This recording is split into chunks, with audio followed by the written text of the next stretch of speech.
And welcome to the Michael Patrick Leahy Show. We are indeed broadcasting live from our studios in downtown Nashville. It is, what day are we today? Yeah, it's Tuesday, January 14th, 2024. It's time for, we think, the Morning Rundown brought to you by the Glock Store. The Glock Store, which is located just a few miles from the airport, right here in Nashville, Tennessee. So, here we go. Here's the morning rundown for Tuesday, January 14th, January 14th, 2025. Number one, 6 days, 1 hour, 54 minutes, and 36 seconds until Donald J. Trump becomes the, what number of president? The 47th president of the United States. I can't wait for that to happen. Number two, the TikTok decision is still working. And that decision is likely to come by Sunday. There are rumors that the Chinese want to sell it to Elon Musk.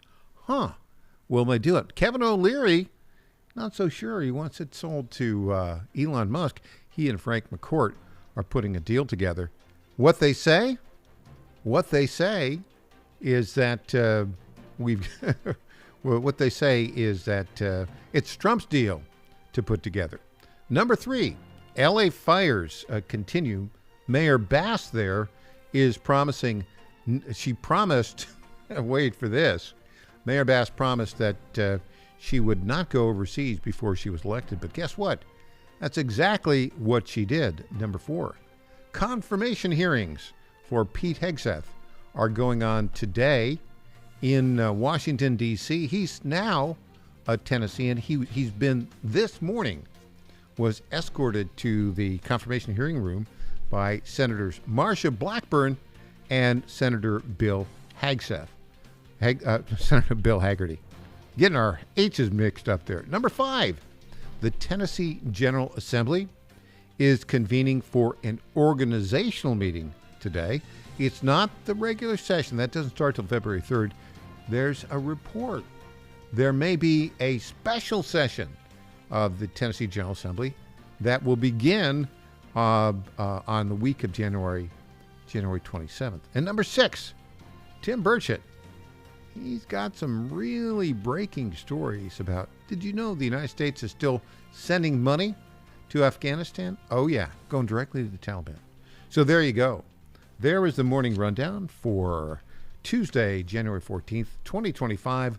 Brought to you by the Glock Store, located right here in Nashville, Tennessee. I heard from my good friend Lenny Miguel. He's the founder and CEO of the Glock Store. He said that we're getting a lot more sales at the Glock Store from various cities where the John Fredericks Radio Media Network is heard. So thank you for all your support. And for the Glock guys and gals who haven't had the opportunity to visit GlockStore.com, you really should. Here's why.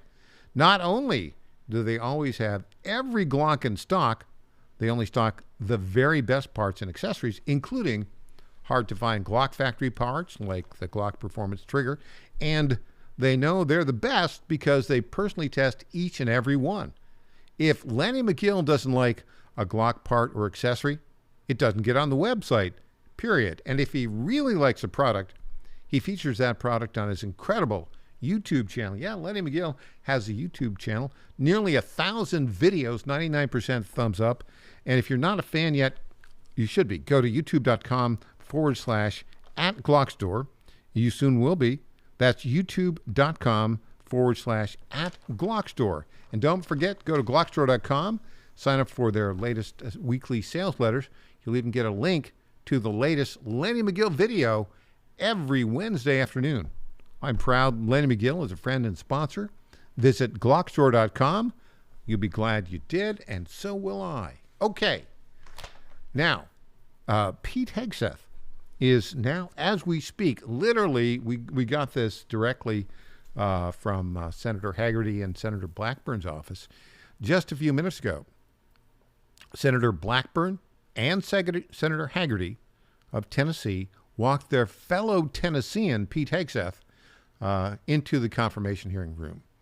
Jason Miller, who is the communications guy in the Trump team, had this to say about Pete Hegseth's upcoming hearings?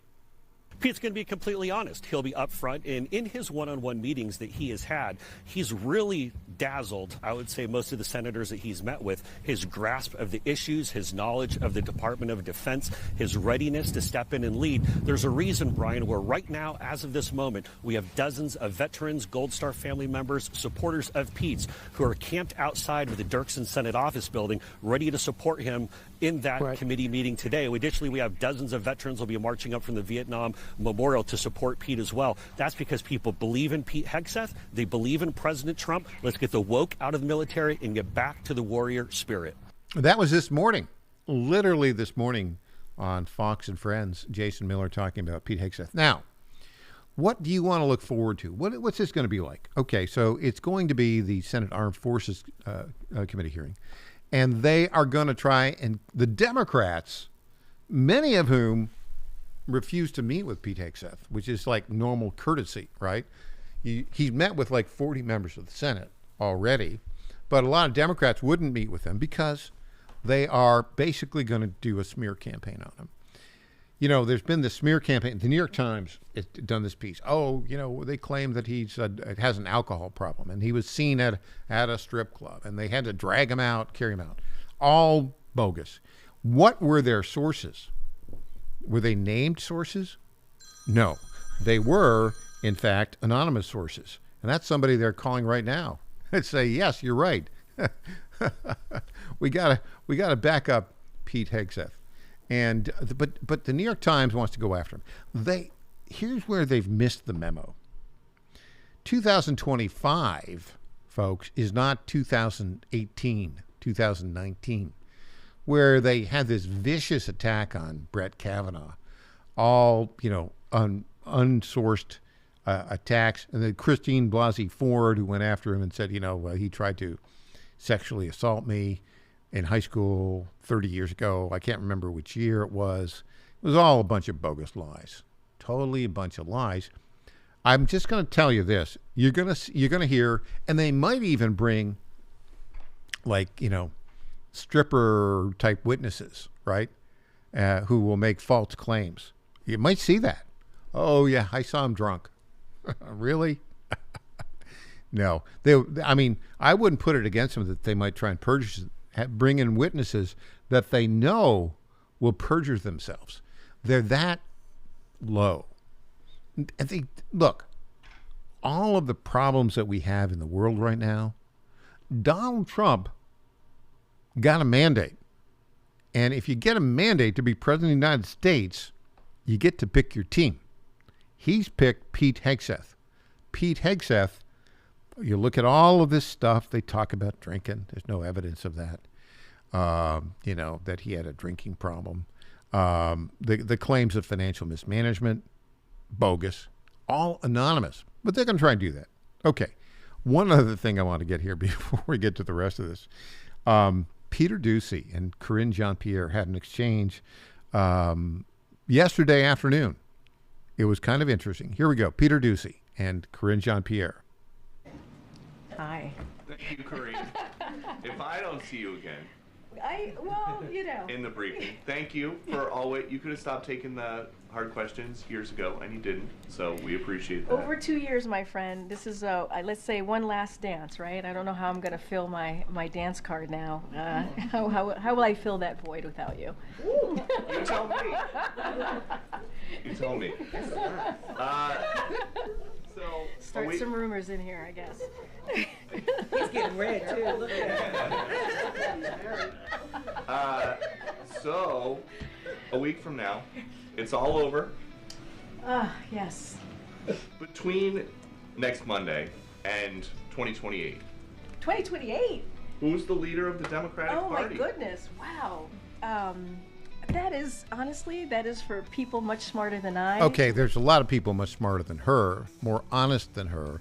And oh, by the way, Steve Doocy, you said she took the hard questions. Yeah, but she didn't answer them. And you know that. Well, the more we get back, I'm Michael Patrick Leahy.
Hey there, this is Lenny McGill, founder and CEO of the Glock Store. As a proud sponsor of this show, you may have heard Michael Patrick Leahy mention us a few times over the past 4 years. But today, it's me on the radio telling you how pleased we are to be associated with Michael Patrick Leahy and his dedication to the highest levels of professional journalism. Michael Patrick Leahy has been threatened with jail time in bringing the true facts about that Nashville Covenant shooting to his listening audience. Michael Patrick Leahy, you keep doing what you're doing, and we here at the Glock Store will keep sponsoring your show for the good of Nashville and the entire country. And I'm personally inviting all of your listeners to come visit and shoot at the Glock Store. It's where Michael Patrick Leahy learned to shoot a gun for the first time and where he bought his own personal Glock 19. I'm Lenny McGill, founder and CEO of the Glock Store here in Nashville, just minutes from the airports, worth the drive from anywhere, and a proud sponsor of Michael Patrick Leahy and the Tennessee Star Report. Welcome back to the Michael Patrick Leahy Show. Now, here's Michael Patrick Leahy. Welcome back. You can see all our stories at TennesseeStar.com. That's TennesseeStar.com, and the various stars around the country, the Virginia Star, the Georgia Star News, the Pennsylvania Daily Star, a few others. Ohio. We don't have a radio station in Ohio, but a lot of people listen to us in Ohio, OhioStar.com. Okay, so a couple of interesting things. Are you planning on attending the inauguration? Let us know. 615-649-8477, 615-649-8477. And if you are, do you have concerns about your safety or President Trump's safety? Got a couple of points on that. There's a report that J.D. Vance may not attend the inauguration. I think that's a good idea because I guess he can be sworn in privately by the Supreme Court justice, either before the official ceremony or at the time of the ceremony. You got to look at a worst case scenario here, right? That's why when they have the State of the Union, they have a designated survivor. I'm not saying anything bad's going to happen. In fact, something good's going to happen. Carrie Underwood, Tennessean, right? She lives here in the Franklin area. And she will be singing America the Beautiful. I think it's great. Isn't she something? She is fantastic. Although, how cold is it going to be? Yikes. Also, what we don't know is what level of protection. You know, they do this on the west lawn of the Capitol. Typically, you've seen it. I mean, you can go back to, I don't know, Abraham Lincoln photographs, 1860, being sworn in March of 1860. They had a longer transition period from the inception of the Republic in 1789 until 1933. They were always sworn in March, and then subsequently it was January. I'm trying to think if FDR's first term, if he was sworn in March or January. I'll check that out. I don't remember. But by 37, it was January, because that's a long transition time. I'm not sure even down in today's world, is that too long a transition time? You know, here we are, November 5th. You got December, January. It's 2.5 months until January 20th. Now it's 6 days. It's 6 days, 1 hour, 39 minutes, and 10 seconds. But who's counting, right? Look at all the mischief that Donald Trump, that Biden has left for Donald Trump. I mean, they're just doing all terrible sorts of things and trying to make it difficult for Trump. Anyway, so Carrie Underwood is going to be speaking. I think that's great. Now, I don't know what safety precautions are in store for the inaugural stand. Hopefully they'll have bulletproof glass behind which the president can speak, and behind which, you know, the Supreme Court justice will be, and the First Lady, and all that sort of stuff. So we'll see how that all works out. Meanwhile, and I'll talk a little bit about this, apparently they're taking a page from some of the national conventions, the Republican National Convention, for instance. I recall, because I've been in attendance at three Republican national conventions. 2008 in Minneapolis, which was no fun. 2016 in Cleveland, when I was a delegate in 2008. 2016, I was reporting for Breitbart, and in Cleveland. That was a fantastic convention, by the way. It was really fantastic. And you had state police from, I think, almost all 50 states walking around the area around the convention in the different uniforms, and it was a very impressive show of force. Now, this happened, of course, during the summer. They did something similar in Milwaukee this past summer. I actually was in attendance in Milwaukee. I actually was on the fringes of the convention center, but didn't want to go in. It was a bit, I mean, they were there, perhaps not as prevalent. Now, apparently, there's a report. I'm going to play this clip here about police and the D.C. police's activities at the inauguration. And apparently, there are 4,000 police officers from around the country who are going to be at the inauguration. I think it's a great idea.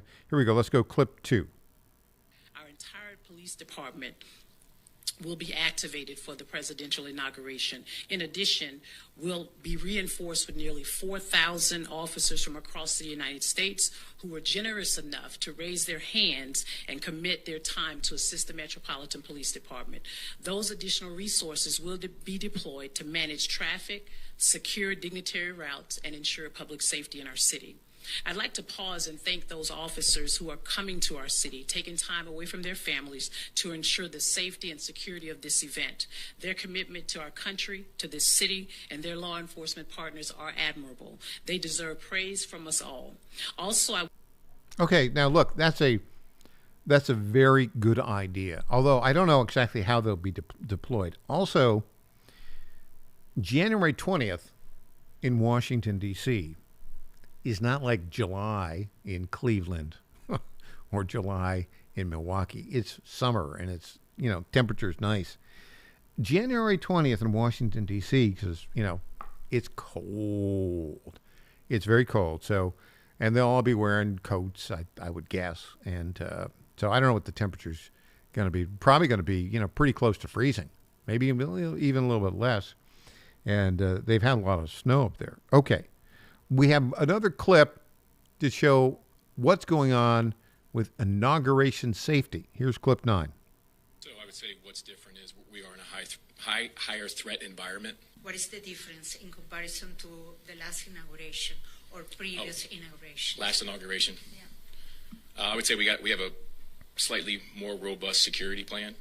We've been planning for this event for 12 months, along with our partners. It's an ever-changing threat environment. And so we stay flexible. If we see that, hey, we need to shore this particular checkpoint up, we do that. So what's different? We've learned. This is our 5th NSSE this year in the Washington field office. We've done 83 NSSEs. Each one we take a look at, and if there's areas where we need to improve, we do it. But what I can tell you is that we are 100% confident in the plan that we have put in place for this inauguration, that the public and our protectees will be safe. Okay, so that's, I guess, like the FBI officer in charge in Washington, D.C. They use this lingo, NSSE. What does that stand for? I haven't looked it up, but I'm pretty sure I know what it means. You got to be into bureaucracy. You have to be able to. I'm going to translate bureaucraties for you. All right. I'm pretty sure it stands for, wait for it, National Security Special Event. Right? They said. I think our producer's looking it up. Am I right? Now, okay. So thank you, Patrick. National Special Security Event. All right. So I got the words right. Got them a little bit out of order, but okay. So, look, I think these are all good signs. But what could possibly go wrong? A lot of things could possibly go wrong. I am concerned, and I think I'll tell you who I'd like to have there. I'd like to have somebody from Space Force or the Air Force to talk about protection against drones. That to me is a very key factor here. I mean, you need to be on the lookout for drones. I don't know what level of openness there will be. Usually the inaugural platform is open air. What I envision is the inaugural platform will be against the background of the Capitol. There will be like 100 or so dignitaries standing on the inaugural platform or sitting, or, it'll be layered. And then you'll see front and center will be Donald Trump, Melania Trump, the Chief Justice, John Roberts, right in the center, and right to the side, right next to him, will be Joe Biden and his wife, Jill Biden. I think Kamala will be there, and Dougie will be there. I hope J.D. Vance is not there. I hope he's, wherever, just in a worst case scenario. But here's the problem. What are they going to do to protect the bulletproof glass will be in front as you're looking at it, in front of, it should be pretty wide, in front of Roberts and Trump as he's sworn in. But what about above? I'm a little bit concerned, right? They've got to be, because there would be a possibility of a drone attack coming from the top. You think that's far-fetched? Yeah. But a bullet to the ear on July 13th in Butler, Pennsylvania, that was far-fetched about 10 seconds before it happened. All right, when we come back, Tom Pappert, some skullduggery in the Circuit Chancery Court here in Nashville, Tennessee. We'll talk about it with Tom Pappert when we get back.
My fellow Americans, I have to tell you about my good friends at D.T. McCall & Sons. They have furniture and appliances and a lot more. They've been family-owned in Middle Tennessee for over 100 years, and they're not going to rip you off. No hidden charges, no delivery charges, no charges for all of the crazy things. These are sick people at the lumber yards. These are very sick people. They charge you for cords and hoses and haul off. They charge you for all of these things. They call them hidden charges. It's the type of surprise that you don't want to see. It's like an October surprise, but it's worse. D.T. McCall & Sons, they're not going to do that. They're great people. They're going to give you a great deal. With locations in Lebanon, Carthage, Lafayette, Cookeville, and Franklin, D.T. McCall & Sons will give you the deal of your life. Check them out today or go to dtmccalls.com. Impersonator not endorsed by Donald Trump. Welcome back to the Michael Patrick Leahy Show. Now, here's Michael Patrick Leahy. We are joined on our Newsmaker line by our lead political reporter, Mr. Tom Pappert. Good morning, Tom. Good morning, Michael. Well, yesterday we had Ben Cunningham of the Nashville Tea Party on, who explained the lawsuit by this taxpayer group, which said the referendum to increase sales tax by 0.25, a quarter of a penny, was illegal. And they cited the Improve Act, the 2017 Act, which said these could only be for transit improvement activities. And they brought a lawsuit before a superior court, or rather a chancery court judge here, a dyed-in-the-wool liberal who read the law, but apparently did not understand the law. And then late yesterday ruled that the referendum, which is clearly illegal and a violation of the Improve Act, they were able to read the law in a way that was completely contradictory to what the law was. Tell us a little bit about this process. Yes, the group Citizens Against an Unfair Tax sued in November, saying that the city of Nashville and metro government essentially flouted the law. They included a bunch of things in their transit referendum that were not included under the 2017 Improve Act, which specifically, I've got the text in front of me, I can read it, but it's specifically... Hold on. Let's get right to the point, because actually what I want to get to here is that here in Nashville, we have a problem with the chancery courts, the lowest level of state courts, because almost all the judges are left-wing liberals, and they interpret the law the way they want a left-wing liberal to interpret the law. And it's really an ongoing problem. I want to illustrate that right now.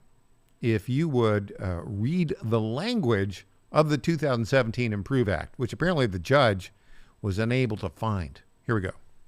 Now, so this allows people to have to pay a sales tax for very specific reasons. Quote, public transit system means any mass transit system intended for shared passenger transport services to the general public, together with any building, structure, appurtenance, utility, structure, support facility, transport vehicles, service vehicles, parking facility, or any other facility, structure, vehicle, or property needed to operate the transportation facility or provide connectivity for the transportation facility to any other non-mass transit transportation system infrastructure, including, but not limited to, interstates, highways, road, streets, alleyways, and sidewalks. So that's pretty clear.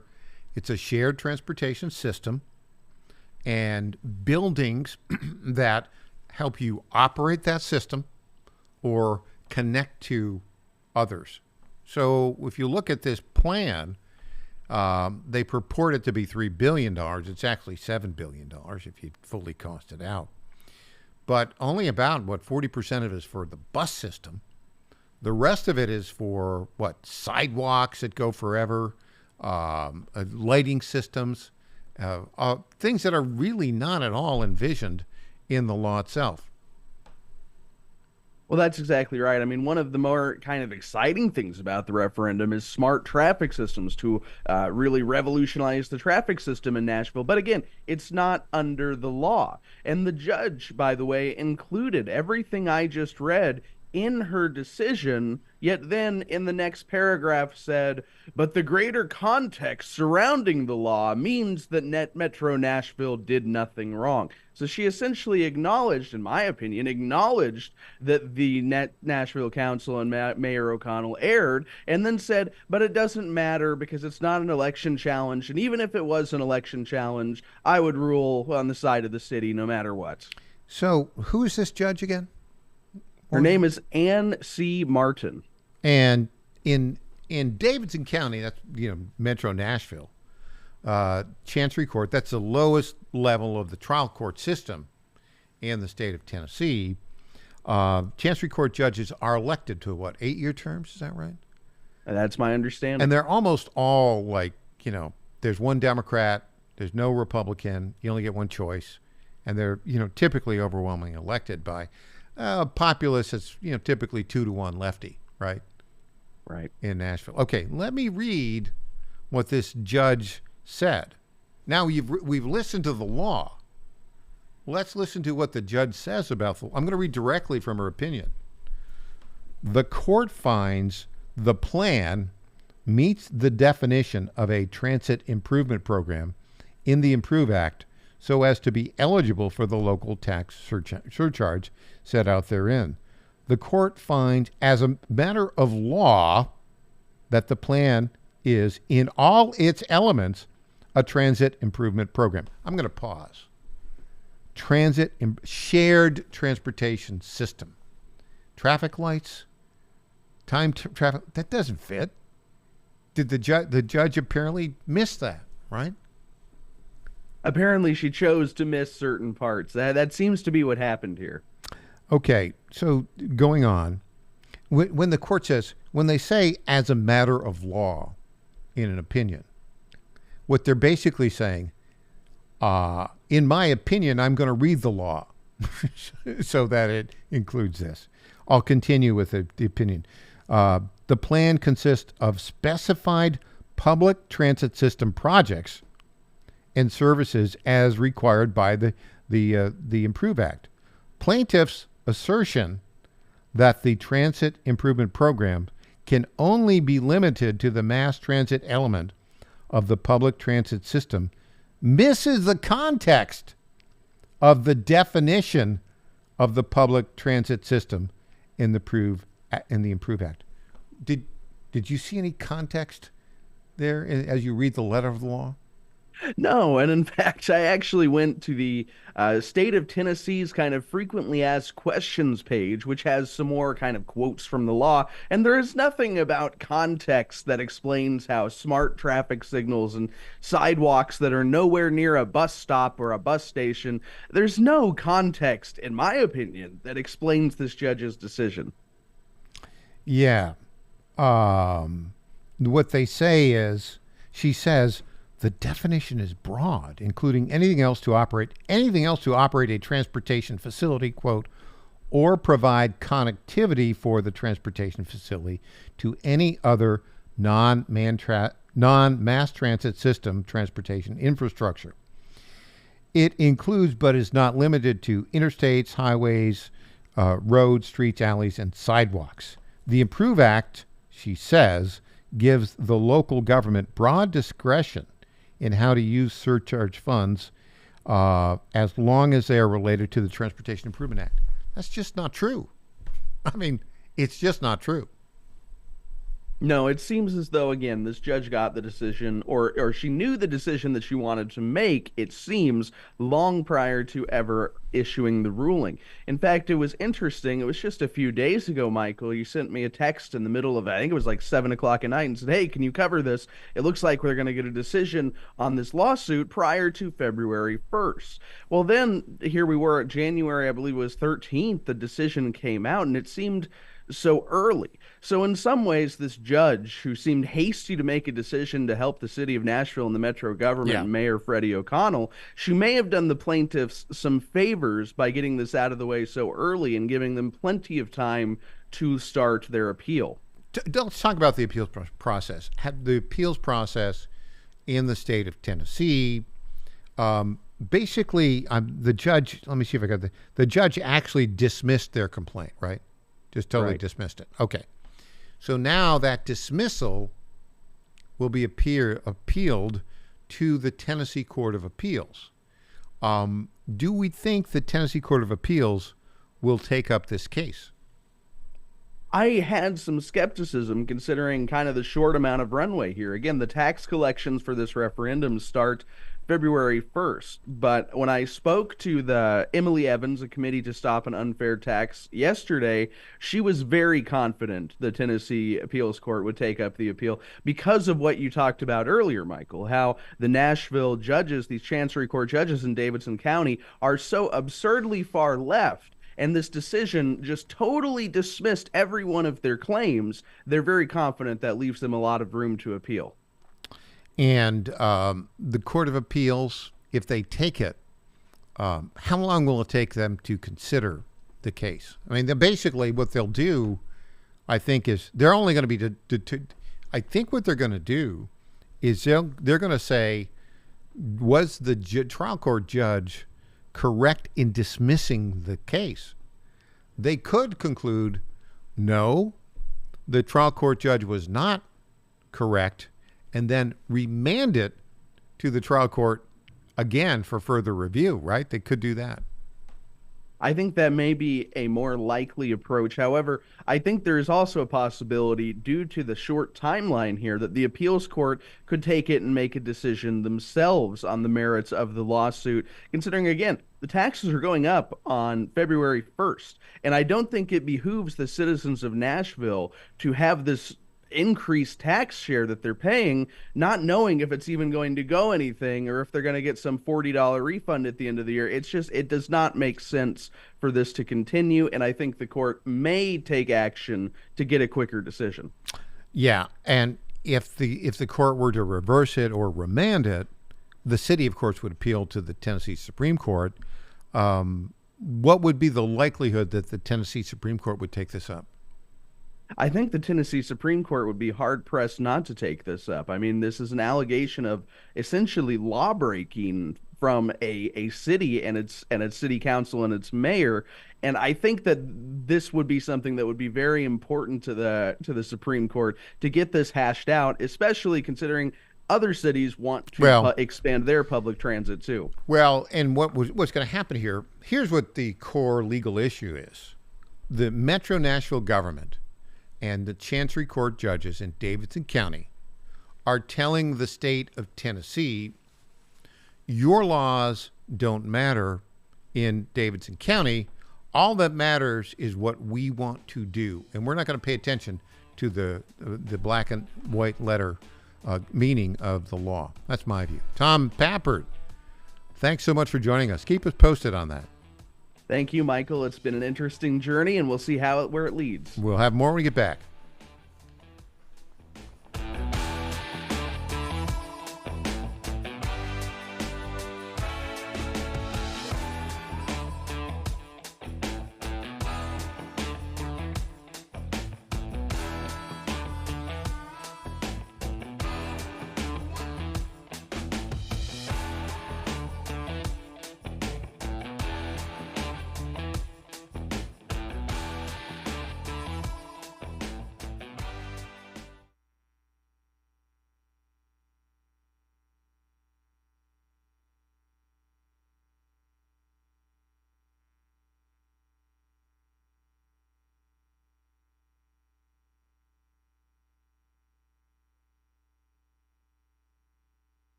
Hey, I'm Governor Bill Lee, and I want to talk to you about an important education bill in Tennessee.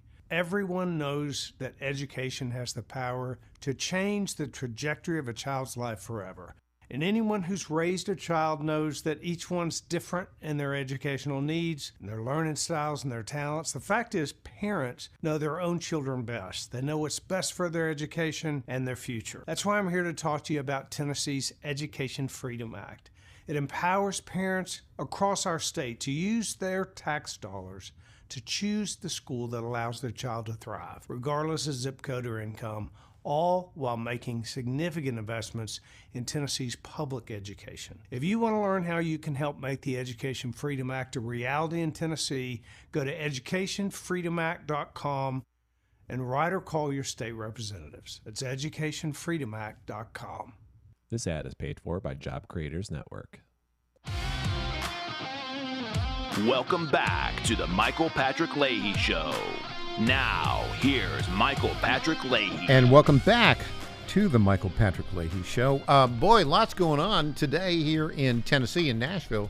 Just a stone's throw from our studio, the Tennessee General Assembly is convening. It's an organizational meeting. It's an organizational meeting, not a actual session. The general session begins February 3rd, and I think we're going to have a special session to address universal school choice and flood relief for East Tennessee in the week of January 27th. But right now, I want to draw your attention to what's going on Capitol Hill. In Washington, D.C., the Armed Forces Committee, the Democrats are trying to go after Pete Hegseth.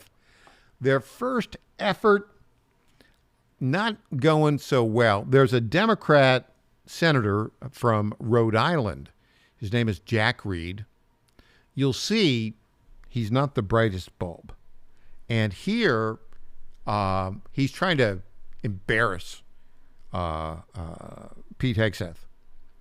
Didn't work out so well for him. So here we go. Let's go with this clip. You're going to find this amusing. Just, we don't need a censor element here, but you'll see it's kind of on the edge, right? So let's go. Clip 21. Senator Jack Reed, Democrat from Rhode Island, unsuccessfully trying to embarrass Pete Hegseth, the nominee for Secretary of Defense, just a few minutes ago. Briefed by a JAG officer. Well, by the way, would you explain what a JAG off is? I don't think I need to, sir. Why not? Because the men and women watching understand. Well, perhaps some of my colleagues don't understand. It would be a JAG officer who puts his or her own priorities in front of the warfighters. Their promotions, their medals, in front of having the backs of those who are making the tough calls on the front lines. There you go. And again, I think the reason that Reed went after him was he may have used that term.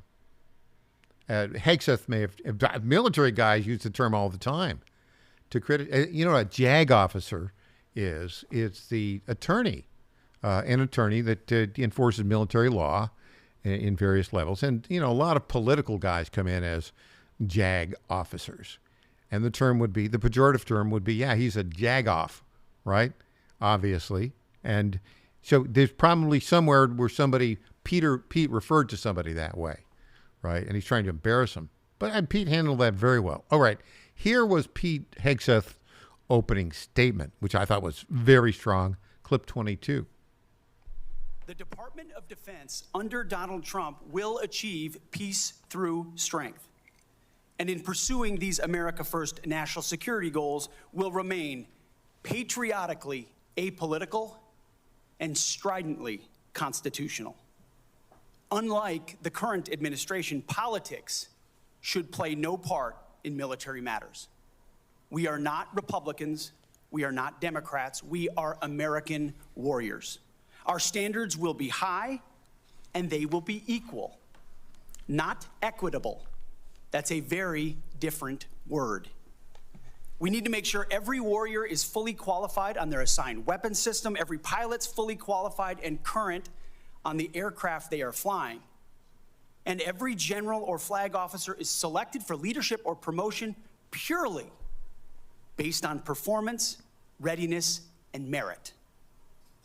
Leaders at all levels will be held accountable, and warfighting and lethality and the readiness of the troops and their families will be our only focus. I love that. Don't you love that? That is strong. Pete Hegseth, he's coming in hot, and he's coming in ready, and he's ready for all of the Democrats. What are they going to? You know who's on that committee? It's crazy. Pocahontas. Elizabeth Warren is on that committee. What on earth does she know about military service? Not a thing. Not a thing. She's an attorney. She's a leftist attorney who's done all sorts of, leftist attorney stuff. She's the one who has benefited from all this DEI stuff, right? Because she falsely claimed that she had Native American ancestry. That's how she got the gig at Harvard. Harvard wanted to check the box, have a Native American, and she even, a period of time, called herself a woman of color. Yeah, the color is white, lily white. There's no evidence whatsoever. Anyways, so she's going to get up there, and they're going to go say, well, you're not being fair to LGBTQ, transgender, crazy people. Well, can that LGBTQ transgender crazy person, can they shoot a rifle at 300 yards and hit a bad guy? Can that LGBTQ trans crazy person, can they lift up a wounded warrior on their backs and carry him for half a mile? Can they do that? If they can't, they're not an effective fighting force. And I absolutely love what Pete Hegseth says about the military. We are not going to be Democrats. We are not going to be Republicans. We are going to be Americans who know how to fight and who are warriors and who can defend this republic. I love it. Great job, Pete Hegseth. So far, they've not put a glove on him. When we come back, if all goes well, E.J. Host, guest host and all-star panelist, will be here in studio with us. I'm Michael Patrick Leahy.